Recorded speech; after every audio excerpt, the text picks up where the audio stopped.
देखिए गुरु बन सकता था। इतनी हल्की बातें नहीं कही जानी चाहिए। मैं उनसे और ज्यादा उम्मीद करता हूँ, शायद एक जिम्मेदार नेता होने के नाते। ये हल्की बातें हैं।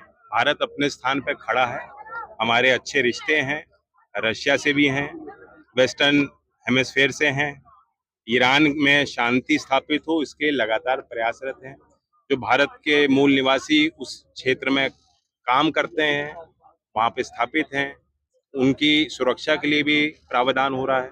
और भारत के शिप्स को जो गैस लेके आ रही है उनको सुरक्षा प्रदान करने के लिए भी लगातार भारत सरकार प्रयासरत है और वार्ता कर रही है। गैस के दाम बढ़े हुए बाकी हैं। जब विश्व में युद्ध की स्थिति हो, टकरार की स्थिति हो, तो नुकसान होता ही है, लाजमी है। हर एक व्यक्ति के समझ में आ रहा है, हर एक भारतीय के जो भारत के हित को समझते हैं, हर नागरिक एडजस्ट भी कर रहे हैं। ये भी मैं जानकारी देना चाहता हूं कि इसमें लागू है।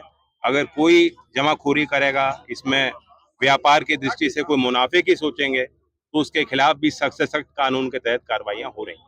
आरएलडी को लेकर जो ये सम्मेलन हुआ है, क्या है इसका मकसद पूरी पूर्वांचल में? देखिए, हम घटक दल हैं एनडीए के। एनडीए कैसे मजबूत हो, सबको साथ मिलकर काम करना ही है। रामाशीष राय जी की भी कर्म भूमि है, हमारे प्रदेश अध्यक्ष हैं।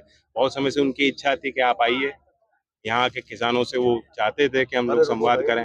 और चौधरी चरण सिंह जी की, चौधरी अजीत सिंह जी की ये कर्मस्थली रही है। मेरा सौभाग्य देवरिया में आया, और देवरिया के हमारे लोकसभा सांसद जी अब इनके गाँव भी जाके देखेंगे। इन्होंने जो नवाचार किया है, निर्माण किए हैं, खासतौर से यहाँ के क्षेत्र की संभावनाओं को लेकर जो लगातार प्रयासरत रहते हैं, तत्पर रहते हैं, तो इनके साथ भी बैठ के हम लोग चर्चाएं करेंगे। गैस के दाम सर बढ़े हैं, इसमें जो है लोग कह रहे हैं, कह रहे हैं कि आपदा में अवसर ये हो रहा है।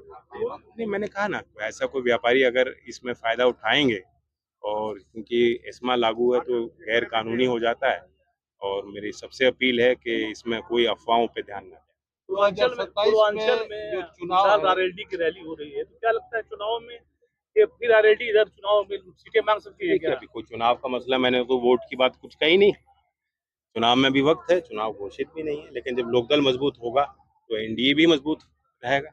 और मुझे लगता है कि पिछले विधानसभा में जिस प्रकार के परिणाम पूरे प्रदेश में आए, आज उस समय लोकदल भी नहीं था, आज हम एनडीए में साथ आ गए, और भी कुछ बेहतर उम्मीद हो सकती है।